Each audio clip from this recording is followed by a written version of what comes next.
Welcome to the Terrible Podcast with your hosts from SteelersDepot.com, where you can find all your latest and greatest Steelers news. It's Dave Bryan and Alex Kozora, always lit, talking Steelers. And now, here's Dave and Alex.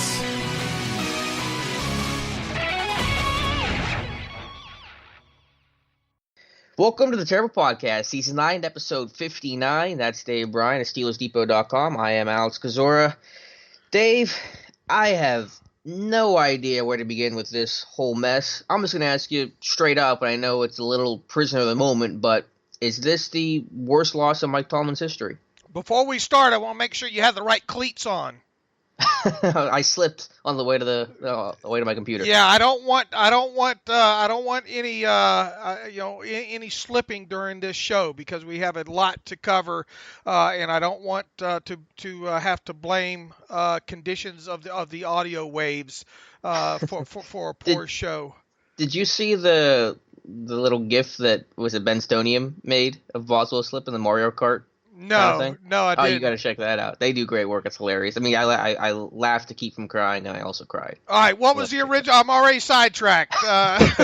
Is this the worst loss of Mike Tomlin's career? You know, there have been quite a few Tomlin specials, if you will. Including including what? Including against the Raiders, including. I mean, yeah.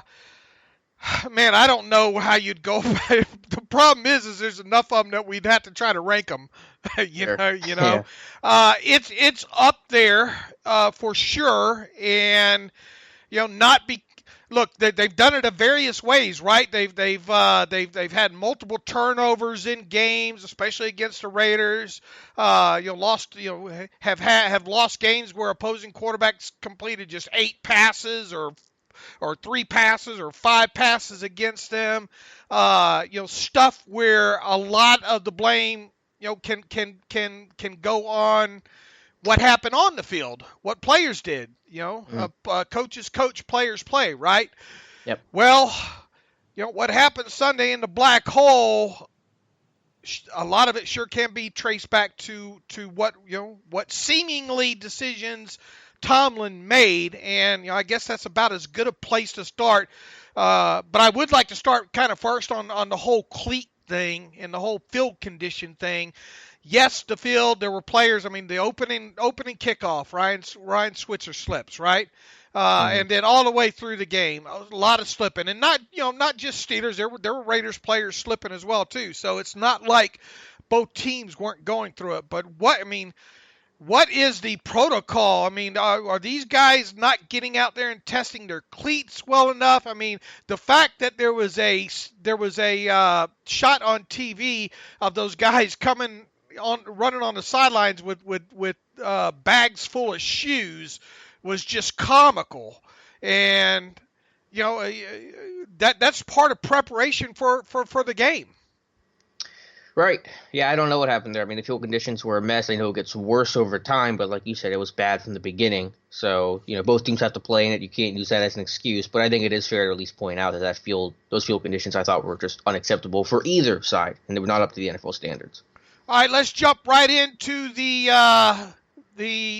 Mike Tomlin elephant in the room, and I guess It starts with Ben Roethlisberger took a sack kind of later part of the second quarter there. It looked like he was holding his left side a little bit. You knew he kind of got stung on that sack. Slow to get up while he did lead. While that drive ended on that sack, he did return for the next drive and led him on a touchdown drive, and then the team goes into the locker room. Ben does not come back out on the field, and Dobbs starts the second half, and at that point, you're starting to count down. All right, if Ben doesn't make it back soon, then something's bad's going on here for sure. And Ben finally did exit the locker room about midway through, I think, the Steelers' second offensive possession, about 8-something left on the clock. the whole wrestling thing goes through your mind. By God, that's Ben Roethlisberger's music. Yeah, hope for that. You're hoping for that. He comes out. Dobbs stays in the game. That happened, I think, right after the Juju Smith sideline catch, which, by the way, I think Steelers got away with one there. You probably do as well. And then a few more, in total, I think Dobbs stayed in the game 4 series in the second half. Tomlin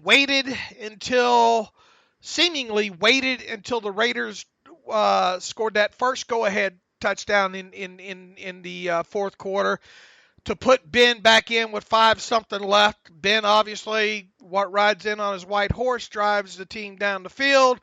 And then, obviously, we'll talk about what happened after that. But Tomlin's quote after the game was, man, my head hurt to wrestle that. I didn't eat and trying to wrap my tiny little brain around some of this stuff that happened. He says he was asked to disclose what the determining factor was to finally let Roethlisberger return to the game when he did.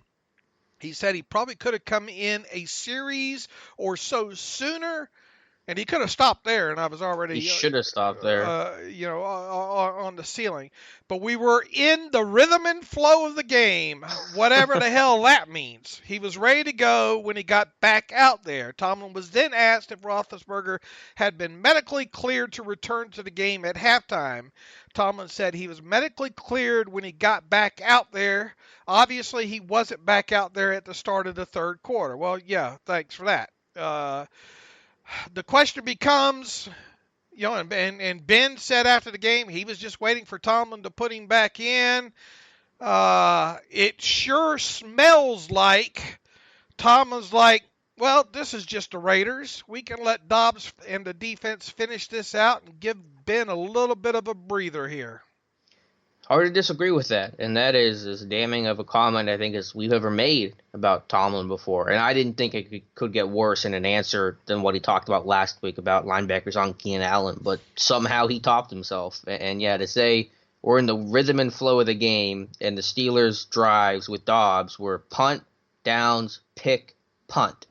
So you tell me where the rhythm and the flow's at, because I can't find it. Sounds like a contest like punt, pass, and interception or something like that. Let's see. The drives for the Steelers in the second half with Dobbs play-wise went 5, 5, 5, and 3. Yeah. Dobbs, by the way, he completed he completed 4 of what, 8? 9, I think. 4 of 9 for 24 yards, the 1 interception. 3 of his completions were behind the line of scrimmage. One of those was the 4th and 1, which I don't know what you think about. I didn't have that big of an issue, I guess, with the play call because they hadn't run the ball for crap. I was fine with it. Up until that point. I mean, it was a great play by Whitehead to sniff that out and all. So, but the fact of the matter is, Dobbs in the game that long, when it appeared as though, we'll see what happens in these quotes by Ben on Tuesday and Tomlin on Tuesday, how much more is expanded on that. Why the hell didn't he put Roethlisberger back in the game immediately? I'm talking that 1st and 10 at about the midfield point after the Juju, sideline catch and all. And even if you want to wait to finish out that series, why wasn't he back on the field the next offensive possession? Yeah, definitely, obviously. I mean, regardless of, even if Ben wasn't cleared until truly a series or two before, and I don't believe that was the case, but let's be the most generous we can to Tomlin and just take the comment where he says Ben could have come back a series or two earlier. Literally, let's assume that literally, that's the answer. I mean, when has there ever been a question before about putting Ben in or not? If he's medically cleared and he's good to go, he's in the game. He's a Hall of Famer. I mean, there's not a question about it. So, this is a team that, had Josh Dobbs in the game, had no run game, and a defense barely hanging on against a 2-10 Raiders with so much on the line, a game that you really had to have. And I think you're right, and it's a pessimistic view, but I think it's the right one. That Tomlin's thought was, let's just try to coast this one out against the Raiders, get the win, so you don't have to put Ben in and re-risk an injury or anything like that and save him for New England. And it was a total miscalculation and one of the worst decisions he's made in his 11-year career. And here is evidently a quote that Roethlisberger gave, I think Ron Cook from the Pittsburgh Post-Gazette. Coach was kind of saying, let's wait. He didn't want me to go back in. He wanted to see what was going to happen. Well, he got to see it. Then he kind of gave me a look like, okay, let's go. That, in other words, that's oh crap. I messed up. Go get out there on the white horse. So that's number one beef, I think, right there. And I think number two beef, coincides with thinking that your defense is going to be able to hold the dough, if you will, was that after Derek Carr had completed the long pass to, what's his name? Seth Roberts. Yeah, Seth Roberts. Immediately, the Steelers had 2 timeouts left ahead of that play. When Seth Roberts caught that ball down the middle of the field, which I think was a Tampa 2 coverage, and he caught the ball at the Steelers 14, where was it? Were they in goal to go? The 7-yard line. Why didn't he use one of the timeouts there? And then, look, it's a goal-to-go situation. Even if they try to run it once at that point, they're goal-to-go situation, so they're going to have to pass sooner or later. So if they score, okay, you got a minute, maybe remaining. They were only going to be able to run the clock down so far at that point because of A, they were going to either score, or B, there were going to be a couple incomplete passes in there. Tomlin claimed that he wanted to hold the one timeout, for Ben, and yet he didn't. He used his second timeout ahead of the fourth down play, right? With the clock already stopped at the time. So huge clock mismanagement at that point. It was almost like he was resigned to the fact, let's see if we can get this thing down to one play and get a stop. Yep. I mean, I think this one's a little easier to tolerate than the Ben one, which I think is just 100% false. There's no excuse. There's no rationale for it. For this, I guess you could argue some of the things that Tomlin's saying, because, yes, you like your offense to have a timeout when and if they get the ball back. But, yeah, I mean, Carr hit Roberts with right after the 2-minute warning, and so they go from a $1.59 after that play, or at the start of that play, and the Steelers don't get the ball back until there's 15 seconds left with one timeout, and by that point, I mean, you're really, in a really bad spot. So, yeah, I thought it was a bad decision. I think you got to at least take one timeout there. And I think having a minute left and no timeouts is preferable to 15 seconds left and one timeout. I wonder if he was thinking there was going to be an injury timeout there at the end of, was it the first or second down play of the Raiders? Raiders had it. Yeah, but none of that happened until after the touchdown, I think, where guys really had to hobble off the field. If that's what he was banking on, that'd be a really big miscalculation. Yeah. All right. I mean, those you could circle those two decisions alone as huge blunders in the game. You can't look at it, well, yeah, the Steelers had the hook and ladder play, blah, blah, blah. They got down in a situation where they could still tie it. That's after the fact. That's a result-oriented, results, after the fact, hindsight 2020 type thing. So, yeah, total mismanagement, not only with Ben, but with the clock late in the game. What's next? Cook? I was going to go with staying with the Steelers, Boswell. All right. Obviously, because I think that's going to be one of the biggest decisions that's going to be made this week, and obviously could be a really impactful one. So you have the missed field goal from 39 yards out, wide right, an extra point that clanks off the upright and in, but obviously was as close as it gets, and then the slip miss at the end to potentially tie the game. I'll just ask you again, straight up, Dave, because let's just be honest here. Is this Chris Boswell's last game as a Steeler? I think it very. I mean, I obviously won't be shocked if it is. Hopefully they have a line of kickers in the building either today or tomorrow, working out. I know I think there's something like if you cut him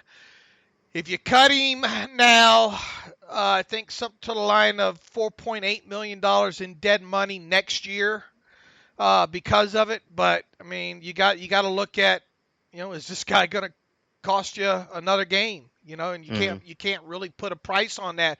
The concern meter with him has been 8 or above for most of the season. How many more times can you show faith in him at this point? You can't. He does not exude confidence out there, and anything that he gives you, good or bad, from this point forward, you get. And they just cannot do that. And I know there's probably not a slew of great kickers out there, but there's got to be somebody out there more reliable than he is at this point. So no, I will not be shocked if they move on from Boswell this week. You said it well. I think they do make a change. I can't obviously guarantee it. I'm not going to say it's 100%, but I think it's like 75% chance that they do make a change. And I base that off of, and I don't have Tomlin's quote here. I don't know if you do, Dave, but he was asked to evaluate Boswell's performance and said something to the effect of disappointing, to say the least. And I think it was Jeremy Fowler that straight up asked Tomlin, do you need a new kicker? And Tomlin in the past, anytime there's been any kind of Boswell, criticism question, has defended Boswell and said, he's our kicker. He's gotten us out of stadiums before with wins. We owe a lot to him. Instead of saying that, Tomlin repeated his previous answer. Disappointing performance, to say the least. That's all I'm going to say. So not backing him at all. And to me, that's the change. And that's where they're going to make a move this Tuesday at the latest. Yeah, you would think so. We'll see. I mean, definitely if kickers are brought in, we're going to hear about it here in the next 24 hours or so. And I feel bad for Boswell, because I think he's obviously been a really good kicker for this team. He's helped this team out tremendously the previous 2.5 years. It's a weird position. It's a mental position, and one bad thing happens, it can spiral out of control. You got to feel for that guy, because he's not doing this on purpose. He's not doing this because he got paid. That's all ridiculous. It's one of those things that happen to kickers sometimes. You get those yips. This is a business. I mean, those guys are paid. Those guys are paid to put it through the uprights. I took so much heat last year about this time saying Justin Tucker deserved. Look, Boswell was leading the Pro Bowl voting up this past week, and I think that comes to an end on Tuesday or Wednesday. He could be voted to the Pro Bowl and not even have a team. So is John Bostic, and maybe they should just get rid of Pro Bowl voting. True. All right, that's another topic covered. Now, look, we realize that not everybody can sit on the computer and watch these games and scout the opposition as much as we do and all like that. But anybody in their right mind who has a minute to pick up a stat sheet and say, what's going on with this Raiders team, can look at stats throughout the year and see that tight end Jared Cook might be somebody you want to pay a lot of attention to Sunday in the black hole. I mean, this guy, they use him in so many various ways. He's like a wide receiver, the way they line him up. You guys did a great job in the pregame of breaking down. I had a couple of tweets about the explosive plays that he's had for a tight end this year. How in the world you can let him do some of the things he did against the people he did it against in this game is mind-numbing. Now, the first half you got away with it. You only allowed 10 points in the first half. But as we've seen with this Steelers defense throughout the year, especially against good opponents, if you stay in a close game with them and you keep doing the same things that you're liking, you're not making huge schematic changes switching up your tendencies on the defensive side of the ball, these quarterbacks are going to, and head coaches and offensive coordinators are going to finally figure you out at some point. A lot of times that's in the fourth quarter, and I think we saw that in the second half of this game. Derek Carr obviously isn't having a great season, but he hasn't been turning the ball over via the air. He has had the four fumbles of late on sacks, not doing a good job protecting the football, but he's not an awful quarterback here that we're talking about here. We're talking about an NFL starter quality quarterback here, and you give him enough looks, through most of the game, and the game's close, and the offense is allowed to stay in what they wanted to do, and that means running the football and all, then that's what you had happen. And he, even on the big play to Roberts, I think a quote after the game, Roberts said, look, if we saw cover 2 in that situation, Carr told me he was going to go deep to me down the middle of the field. So, Cook abused Edmonds in this game. Boy, just that one, I don't know if I think you did post about it this morning. I think, 5-something left in the third quarter, just tossed Edmonds right out of the club off the line, just physically from the left side, abused him and caught that ball over the middle there. And then, he ended the game with 7 catches for 116 yards. And then, a couple of tight ends, Carrier and Smith, who had a combined, I don't know how many catches those guys have combined coming into the game, like 7 or something like that. Those guys beat you in the red zone as well. I felt like it was less of a schematic issue this game than it was against LA, because the Steelers did put a ton of different guys on Jared Cook. It was Edmonds, it was Bostic, it was Fort, it was Burnett, it was Hilton. A lot of different matchups happened, and just nobody won. So I felt like it was more of a personnel issue, and the realization that guys just aren't good enough, and the secondary's ball skills have to be among the worst in the league, probably the worst in the NFL. And it's, no matter what schematic thing you did, you probably weren't going to win. Now, I thought there were issues that the Steelers gave up the middle of the field too often. That's basically exclusively where Carr worked out of, the short, intermediate, middle of the field. I didn't think guys were aligned with inside leverage enough to take that stuff away.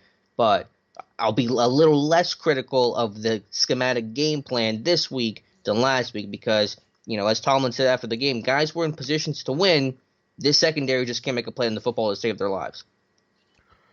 Well, they would line Cook out. They would line Cook out on the left side of the formation against Burnett and everything else on the other side, and know that they're going to get the one-on-one, and Burnett playing off just easy releases on, I don't know if it was second or third down. I mean, just easy pitch and catches. Mixing a couple of rubs in there as well. And I mean, he. Like I said, you go into this game knowing that we all need to wear those little rubber bracelets. What would Bill Belichick do? Bill Belichick's going to make sure your number one threat does not kill you. Mm-hmm. And the Steelers just had no answer, and a lot of it athletic. Look, you can't blame it on smoke and mirrors this time, right? Yeah, and that's where I thought the excuse last week was lame, because you had Burnett and Sutton back this week, and it doesn't make a hill of difference, Cook had, 70-something of those yards at halftime? I don't remember what the total was. He had more in the first half, I think, than maybe the second half. All right. But here's the reality. There's no ball skills in the secondary, and that's for covering anybody. I mean, that play to Roberts down the seam, Burnett has perfect coverage. He's right there. He can't find the football. He can't make a play on it, and he's flailing and jumping after Seth Roberts has caught it, and Edmonds comes over the top. He can't jar it out. Nobody in the secondary can make a play. And Edmonds maybe was a tad late reading that too, coming over. No, he's covered too. He doesn't have the seam. I don't know. I think he can try to jar that out. I don't think he's late though. I think he got there in time. All right. What else do we have about this defense? I mean, look. Sooner or later, nice guys with good high spark scores aren't going to cut it. You need guys that can play some football in there. Burnett, God, I mean, the season can't end soon enough to get him out of there.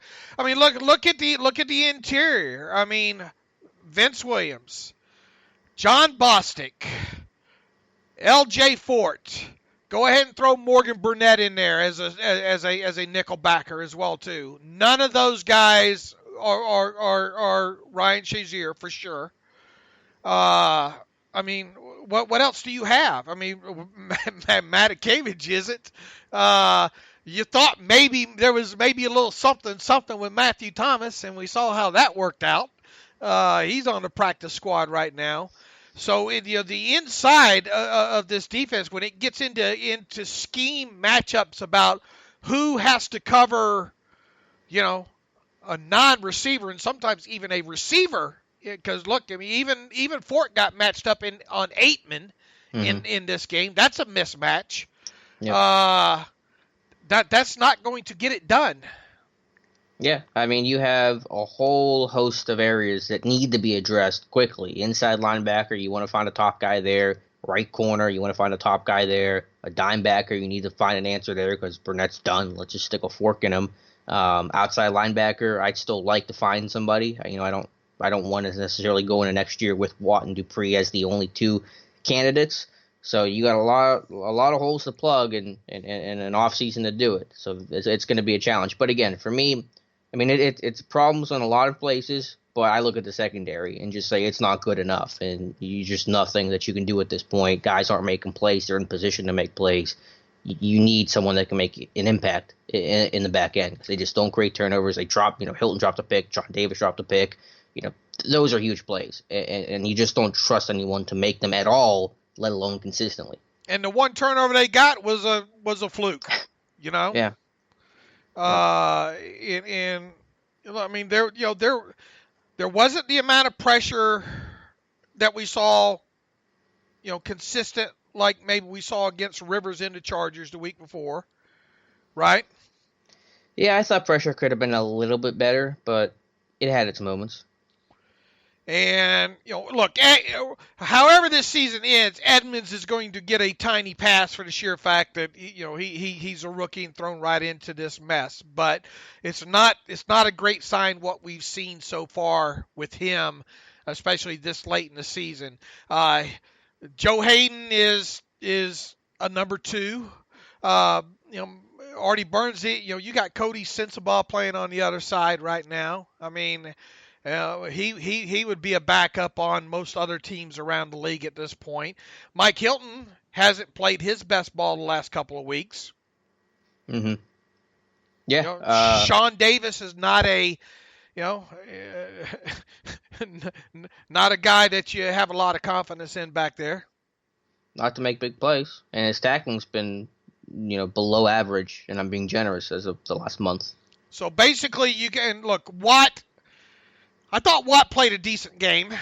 Watt was the best defender on the field. I thought Hayward did a few nice things in the game, but that's it. That's it defensively.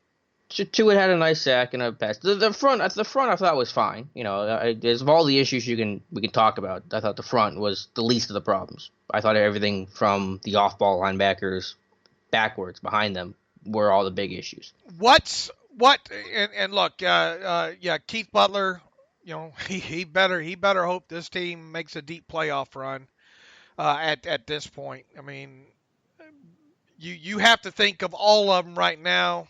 He's the most in the crosshairs at this point. We talked all season that, all right, the middle of the season, that 5-6 game run, whatever it was, thinking, all right, yeah, okay, who have they played? Let's see what happens when they play the Chargers. Totally bypassing this Raiders game. I got to admit, I totally bypassed this Raiders game. Look, I mean, even the inactive list to start this thing. They were missing Kalichi Osamale. They were missing Hurst, who led their team, entered this game leading in sacks. You look at the inactive list alone heading into this game, you're thinking, oh man, this should be a fun one for the Steelers. A team that entered this game with 10 sacks actually was getting some pressure on Roethlisberger in this game as well. So yeah, you do seriously have to look at Keith Butler. What was what's going on in the secondary? That needs to be looked at. What's going on with Joey Porter? That needs to be looked at. I mean, all around on the defensive side of the ball, things need to be looked at. And let's be clear, Oakland really moved the ball no problem. And their offense is better than their defense, but Oakland moved the ball effectively from start to finish. The thing that killed them were themselves. They had 13 penalties for 130 yards, whatever the number was. Oh yeah, they tried. They served it up on a silver platter. Now they weren't great on third down, but how many of those third downs were third and long situations caused by the penalties? Exactly. Yeah. I mean, so had those penalties not happened, they were going to move the ball effectively. Obviously, the first drive of the game, like a 6-play drive? They marched, with, hot knife through butter. I mean, the Steelers had no answer that drive to go up 7-0 right away. So Oakland marched down the field when they wanted to. It was just their own issues. So even when the Steelers got stops, it was mostly just because Oakland got first down penalties to put them in 1st and 20. And, the defense, you can't have it any better if you're a defense. This defense is at its best, unfortunately, when it's only got a big lead. And you can say that about any defense. If that's the requirement, then that's the bare minimum. Right. When you get like I said, and how many of these close games into the fourth quarter have we seen now? Not only this year, but they all start running together here. You get in these late game situations, and all bets are kind of off at that point. For Tomlin to have any confidence whatsoever that his defense was going to be able to get a stop, just one play. All you need is one play somewhere in those last 2 drives that they had. It could be the difference in the game, and they obviously couldn't get it there. So what a mess! What the hell are the Patriots going to do against this defense? Mm-hmm. And look, make no mistake about it, the Patriots are not juggernaut Patriots, but Tom Brady is a smart dude, and they still have Gronk, and they still have weapons over there. You can bet that they're eating up this tape that the Steelers have down the last several weeks here, defensive side of football. So, I don't think that last I looked there wasn't a line yet on this game, and I suppose either A, the odds makers are still laughing what happened in Oakland, or B, they're waiting to hear more definitive stuff on maybe Connor or Ben Roethlisberger injury wise. So, not a lot of optimism right now as far as this defense facing the Patriots offense. And, you're thinking, the Steelers are probably going to have to score 40 or 50 in order to win that one. Tom Brady's going to line up an empty 15, 20 times minimum and pick this defense apart. And I don't even know what game plan you come up with to try to stop it. I mean, you can't deal with Jared Cook. How are you going to deal with Gronk, who I know has been injured, but is coming off a 100-yard game and a big play? They tipped their hand in my opinion, they tipped their hand way too soon in coverages on the defensive side of football. I go back to what, talking about the Ravens earlier in the year. The Ravens do such a great job at hiding coverages and last minute making changes and rotating. And even yesterday, I think we saw, the Ravens got caught with Weddle showing a blitz too early. And he right pre-snap, he switched off with the cornerback and told him to blitz. It still didn't, I don't think, worked out for the Ravens in that favor, but it's little things like that that make a difference. If there's a team that does such a great job at disguising what their coverages are going to be and where the safety rotations and all is going to be, it's the Ravens, and we just can't say that kind of thing about the Steelers defense. Nope, it's a lack of experience and it's a lack of talent, and it makes them predictable. And I thought disguising had gotten a little bit better the last 5-6 weeks, but not nearly enough, not where it needs to be. And simply put, you can disguise it all you want with how below average this unit's playing as a whole. Again, even when they're in position, which they were multiple times, and this was Hayden, this was Burnett, this was Hilton, this is everybody. Even when they're in position, they're not finishing plays. And Tomlin admitted it. And that speaks to a personnel and a talent deficiency and you got to change that in a hurry this offseason. You know, you really circle back now the way this thing has gone, and you hate to go all the way back to the draft. Obviously, Edmonds was not on many or any people's radar to be a first-round draft pick. Third probably was more of a, could you have gotten him in the third still? Who knows? But that obviously is really looked at this point. Washington in the second. Washington's highlight play to date might be that hook and ladder, last night. That might be his signature play to date. And he was your second-round pick. And then obviously in third round, Mason Rudolph, who's been inactive for every game this season, a year after taking Joshua Dobbs in the fourth round. So you basically just throw a pick to the side there. And Chooks, Chooks has played, quite a few snaps as a tackle eligible this year. But if Marcus Gilbert isn't injured this year, how many snaps does Chooks actually have at this point of the season as well, too? So you could really look hard and heavy maybe at a couple of those third-round picks. And look, it's all hindsight. I get it. It's all results where we're at right now.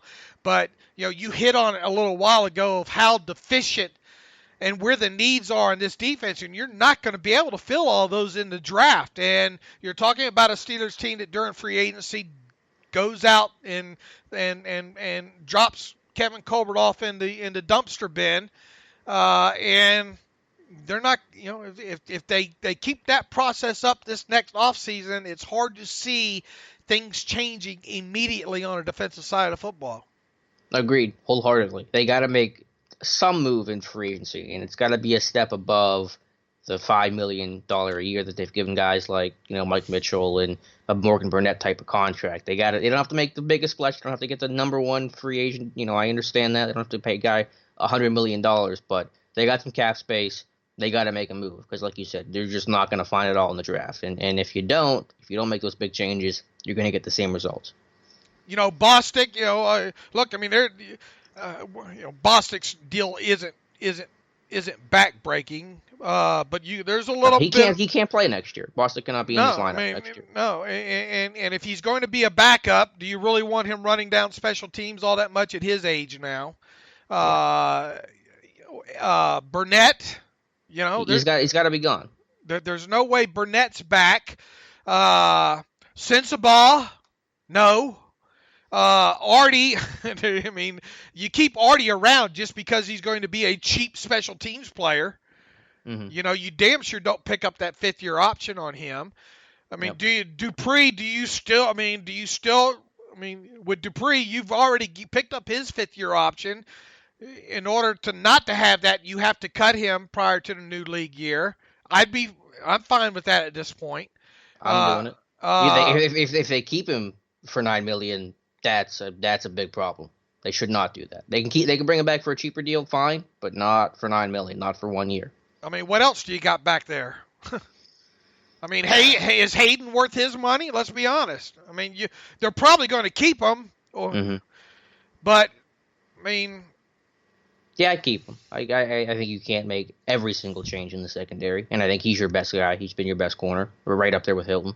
And you're pretty much left with retooling around Hayward, Hargrave, and Tuitt, because you're not in base. You can only have two of those guys really on the field, right? Most of the game. So that limits you there with those three. Watt, you're obviously going to stick with him moving forward, but you need a premier pass rusher on the other side. You need so much right now. What do you address first? I know it's hard to say, and you got to see what happens with all the moves they make. But what position defensively would you put as the number one area they have to address? Let's do free agency or first round pick. I've got to have an inside linebacker. And I know I always stomp my chest about edge rusher. But you look now. How nice would the kid out of Boise State, Leighton Vander Esch, look right now in this defense? All three of them. Even Rashawn Evans is playing really well the last month. or that Or safety. There you go. I mean, I know you would have had to go way up Derwin James, yeah. to get him. And unfortunately, the way it's looking, the Steelers will do just enough probably to have a 25th overall draft pick, something along those lines. And what are you going to get at the bottom of the first round? Yeah. No, I'm with you with the inside linebacker. I think you could argue corner being up there as well, just because of how poorly the secondary's played and how you just don't trust anyone to make plays and to create splash. So, the problem is, okay, yeah, if you go get a corner, though, but what are you going to get tier-wise? And that's such a hit-and-miss kind of position anyway. More so than a lot of other ones on it. The further what you get away from the football on defense, most of the time, I view it as more hit and miss in that situation, especially when you're picking in the mid to late 20s in the first round. So you're going to have to go up and get somebody. Well, you could say that about any position. Inside linebacker, you had to go up and get somebody if you were going to get a top guy. I mean, I get your point, but it's going to be like that, really. It's hit and miss for anything, especially the way this team's. Here we are already talking about next year. That goes to show you. Offensive side of the football, the offensive line was not great in this game. The running game, Jalen Samuels is a good receiver out of the backfield and lined up in space just like he was in college. He had some very impressive yak in that game Sunday. Obviously, 7 catches for 64 yards. Probably about roughly half of that probably came after the catch. He's not an NFL running back. And he just, to no fault of his own, he did, like I showed in my breakdowns, he just was not used. You just did not see enough of that out of him in his college tape. He is more more, I guess, right now than anything else. And that's, he's going to have to lose some weight. He's going to have to make some dramatic James Conner type changes before we even remotely consider him more of a ball carrier. Stephen Ridley. The Vance McDonald, who's normally a very serviceable run blocker, was awful yesterday, I thought, in that category. What the hell are you running an in around reverse for with DHB early in the game? I don't understand that. What else is there? Juju showed up to play.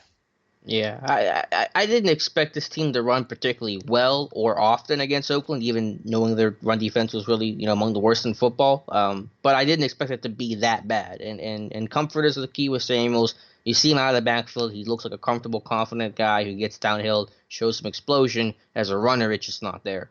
He's not as comfortable with his reads, not as comfortable with his decision-making. And as you said, as I've talked about throughout the year, he's going to have to take the Bell and Connor approach of losing weight from year 1 to year 2. He's probably like 225 right now. Probably want to get him down to around the 215 kind of range. Well, he's still a big back, but can be a little bit more explosive. But you're right. He's currently not the answer at running back. And yeah, the offensive line didn't do nearly as good of a job as you expected and as you really should have got from them. And it was Juju who became the offense, and thank God for him, because that guy makes ridiculous plays every week and continues to impress. Even that first pass, look, Roethlisberger obviously, statistically had a great game. Juju on that first high pass, if you go back and look at that, if Juju doesn't get that, that's picked off. On which play, the first catch? Yeah, I think it's first catch where Ben was up high to him and Juju had to go up and get it. Okay, that's not coming to mind, but I believe you. If you go back and look at that, that's so high, and there's like 2 Raiders defenders behind him just licking their chops waiting for that to come over the top. So that's almost a catch that Juju has to make because of how high the ball was. The pass to Switzer in the red zone on the one that the Switzer lost his footing on. He had to catch that a little bit behind him. Look, I'm not putting this on Roethlisberger. No, he did the things when he was in the game, that necessary to win. Dobbs, like I said, 3 of his 4 completions were behind the line of scrimmage. He missed Juju on a crosser underneath. Throw it way by. I can't wait to see the end zone view of that one to see how bad he missed on. It was of course, bad. He forced. I think he forced one out to the side to Juju that didn't seem to be enough mustard on it. The interception was obviously.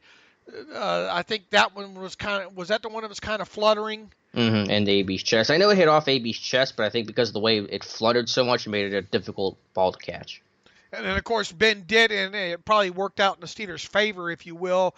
Ben missing Juju deep on that double move, and I don't know how much Juju being kind of held up affected the timing of that play. But like I said, them not scoring on that play initially at the time or not soon after probably seemed like a little bit of a godsend, being as how they, once again, that's results driven because they eventually did score on that drive. But look, I mean, they can't run the ball for crap.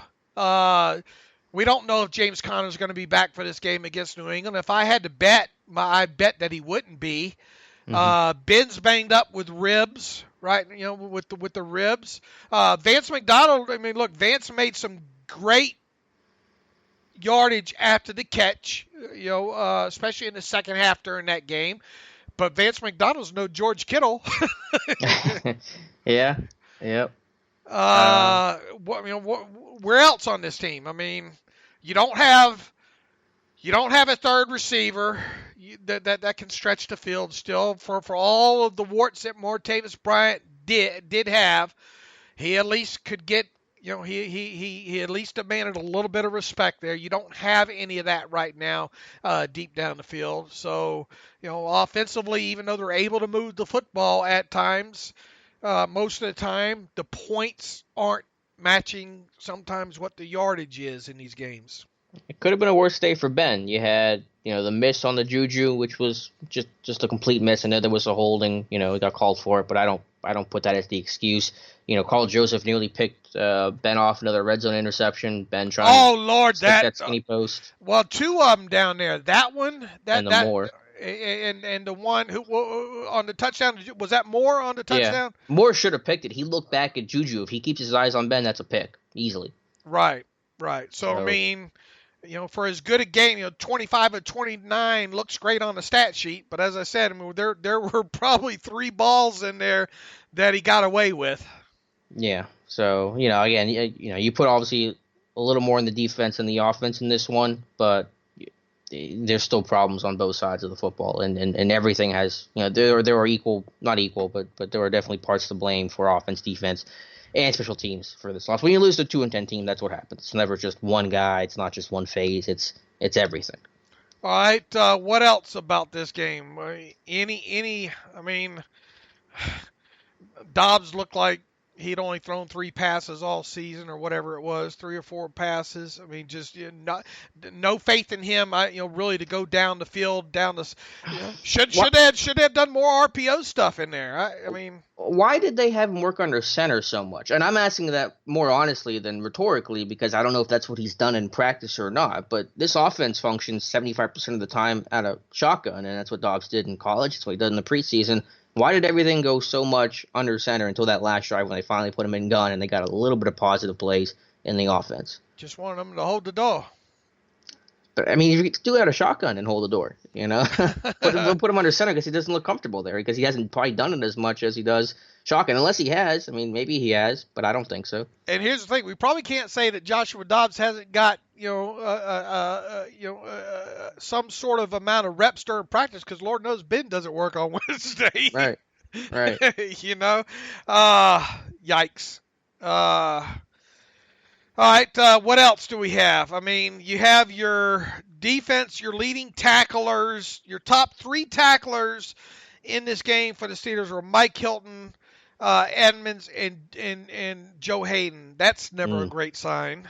Did not realize that, but doesn't surprise me. I'm trying to think what else we can kick. Well, where does this team go from here? Are they going to make the playoffs? It's a shame you have to ask that question. But it's a valid question. I tell you, they got things. They dropped such a golden opportunity. Words can't even describe the golden opportunity that they let slip through their hands yesterday, because you had not only the Patriots lose on a remarkable hook and ladder into the gameplay, that you had the Texans lose to the Colts. Either way the Ravens Chiefs game goes was not necessarily going to be a bad thing for the Steelers, and obviously because the Patriots and the Texans also lost. I mean, if the Chiefs lose that game and you win, you still stay ahead of the Ravens, and you climb another game on the Chiefs. But the Chiefs did the Steelers a divisional favor by beating them, and I mean you had a golden opportunity there. I mean, it was right there, and you don't take advantage of it, and that's a game that I had circled, you had circled, probably 6 out of 10 Steelers fans had circled, and they just didn't get it. And now you have the Patriots at home, and I don't care what Trey, and we'll cover what Trey X said, I guess, here in a moment, but in order to have faith or optimism, you have to have faith. I mean, right now, and especially in the defensive side of the football. And I have no faith in the Steelers defense right now. So then it becomes, can the offense outscore the Patriots? And my guess right now is no, they cannot. And then you get a Saints team, a great high-powered offense, a little bit of a suspect defense at times. Can you outscore the Saints in their place?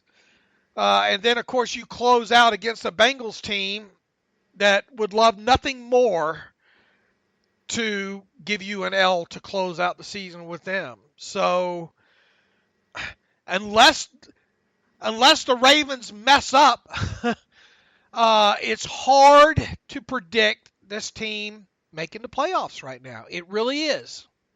And the Ravens have, I forget the order, but I think they have Tampa, LA, the Chargers. If they lose to Tampa, oh my Lord! You want to talk about Harbaugh being on the hot seat? They should beat Tampa. The Chargers game is going to obviously be a tough one for them. And then, that Cleveland Browns team ain't too terribly bad, but Baker Mayfield against the Ravens defense, I'll take my chances with the Ravens defense in that one.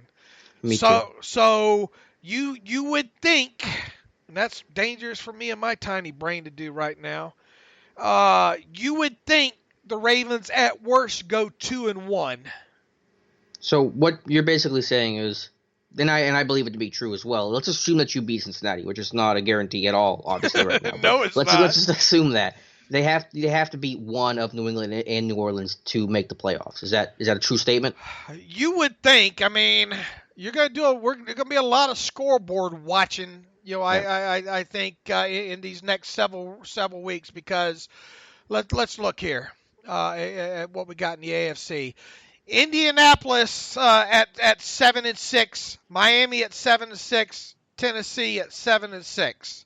The Denver is 6-7 as well, and they they're not totally out of it at this point. Obviously, Baltimore controls their own destiny. All these teams are obviously in the top 6 control their own destiny at this point. You have to think there's no way the Chargers don't make the playoffs. Yeah, they're gonna make it. Yeah, 8-7-1, which is the Steelers' record if they lose to New England and New Orleans and beat Cincy, is not good enough to make the playoffs in this AFC race. That's what it comes down to me. I would agree. So basically, the question is, when you ask somebody, or I ask you, do you want to be in the playoffs at 8-7-1? Playoffs? I want to be in the playoffs. I just don't think 8-7-1 is going to be good enough. So the question is, when you ask somebody, will the Steelers make the playoffs? You're basically asking them, will they beat one of New England or New Orleans? So I'll ask you just one last time, will they beat one of New England or New Orleans? I don't think so. I don't think so either. Not where I stand right now. Bless their hearts if they do. And this team has surprised, and I'll give Trey Essex credit. He compared this team to 2005 when they looked dead in the water in 2005 and they're playing a 9-3 Bears team and beat them. So it's not impossible. This team's super unpredictable, but I don't like the odds. It would be such a Steelers thing to do to run the table. here. It would be a Steelers thing to do to, like, let's say they lose to New England, but they beat New Orleans, and then they lose to Cincinnati. Like, that's a Steelers thing to do. Right. That would be a Steelers thing to do. Hate to put it out there. So what happens at 8-7-1 if you don't make the playoffs? There are going to be some changes. Now, I don't think Tomlin's losing his job. I think Butler's losing his job in that case, and there could be obviously going to be some big personnel changes. And I haven't thought about that stuff enough because let's just see where the season goes. But going to be some changes. Obviously, when you look around some of these things that have happened, especially the last few weeks in the NFL, I mean, who's gonna win it all is hard to answer at this point. But I mean, who can even if the Steelers make the playoffs, who can they beat? That's probably that's a question that I'm not sure I can give you a great answer to at this point. Houston? I don't have confidence for them to beat probably any team they face in the playoffs. Not that it's impossible, but I won't have the confidence in it. Could they beat Indy or Miami? I mean, they could, and they'd probably be the favorites, definitely against Miami, probably maybe against the Colts. But I wouldn't feel good about any playoff game. I think it would be, at best, a coin flip. There's how in the heck this team, if they make the playoffs, can make a Super Bowl run. That's just, I can't even let my mind go there right now because of what happened against Oakland. So look, they made their own bed right now. So let's watch them lay in it, and that starts Sunday at Heinz Field against the Patriots. And geez, I'm with you. Look, Butler better have get a realtor lined up. That's for sure. There's going to be fire Tomlin chants from here on out. Not that there haven't been most of the season, but I don't think he's gone. But Butler for sure. I know this is probably a suboptimal time for an ad read, Dave, but we do want to talk about our friends at MyBookie. Did I beat you this week in our lines, in our picks? I felt like I did. You probably did. I haven't looked at them, but I'm just looking for any win after this weekend. Yeah, look, sure, watching football is fun unless you're a Steelers fan, but it's more entertaining when you have some action on the games. And especially if you have money on the Steelers opposition plus the points. Yeah. Guys and gals, you heard me talking about this for several weeks now. Some of you are still on the sidelines. Whether you're an expert or a rookie like Alex is, you should be betting at mybookie.ag. If you're the kind of guy or gal that likes to bet a little and win a lot, like playing numbers on the roulette wheel, you can create a big parlay. Pick 3 teams to win. If you hit all 3, you can turn $100 into $600. It's just that easy. There's so much to bet on. College basketball, football, NBA, NHL, custom props, even esports, you name it. MyBookie will let you bet on it. MyBookie is the one bet I know you'll be happy with all year. I recommend these guys personally because I really trust them. MyBookie has been in business for years. They've got great online reviews, and their mobile site is easy to use. Sign up now, and MyBookie will give you a 50% deposit bonus to jumpstart your bankroll. It's a great way to bank even more money when you win. Also, make sure you follow MyBookie on Twitter at BetMyBookie. They personally respond to every mention in a direct message, not to mention they've given away more than $10,000 in free money to their followers so far this football season. You'll be the first to know as soon as new odds and props are posted by following them at BetMyBookie. Don't miss out on some of the best weeks to bet on sports this year. Log on to mybookie.ag right now and use promo code terrible, like the decisions Mike Tomlin made in that game in the black hole yesterday. Terrible, to get 50% off your deposit bonus. That's promo code terrible. You play, you win, you get paid. All right, injury report wise, after the game, Mike Tomlin only talked about Ben's ribs. It didn't sound like there was much more to be concerned about. We'll obviously find out more about Marcus Gilbert. We'll find out more about James Conner on Tuesday from Mike Tomlin. Be interesting to hear Ben Roethlisberger talk about what all transpired after he came out of the locker room during his radio show Tuesday morning as well. Geez, what am I missing here? I think that anything else you want to hit on before we get out of here? I think you're missing a bottle of scotch or something to get Boy, I tell you, look, Alex, I got to be honest with you. I have a potty mouth around the house. What? Yeah, what? I really do. Just in general, everyday life, I have a potty mouth, and for me, not to let some of that go on the podcast today, I think is a huge accomplishment today. But Congratulations. yeah, and look, I've been quit drinking and doing the drugs for a number of years, but boy, there's some of these games as of late where I sure wish I had some rock gut gin and some Diet Mountain Dew. But no, I'm not going to go there. All right, we'll start. We'll wrap up what the all 22 shows on, and it's not going to show great, that's for sure. On the Steelers Raiders games from Sunday, we'll talk about that on Wednesday. Hopefully, we'll have a Patriots beat writer on to start breaking down this game as well on Wednesday. We'll of course recap what Mike Tomlin and Ben Roethlisberger had to say on Tuesday, on Wednesday. We might be talking about a new kicker for the Steelers on Wednesday as well. In the meantime, you can follow me on Twitter at Steelers Depot. You can follow Alex Kozora on Twitter at Alex_Kozora. You can follow the show at Terrible Podcast. You can email the show, theterriblepodcast@gmail.com. My inbox is full of nasty emails that I can't read on the podcast right now. Until Wednesday, thanks for listening to the Terrible Podcast with Dave and Alex.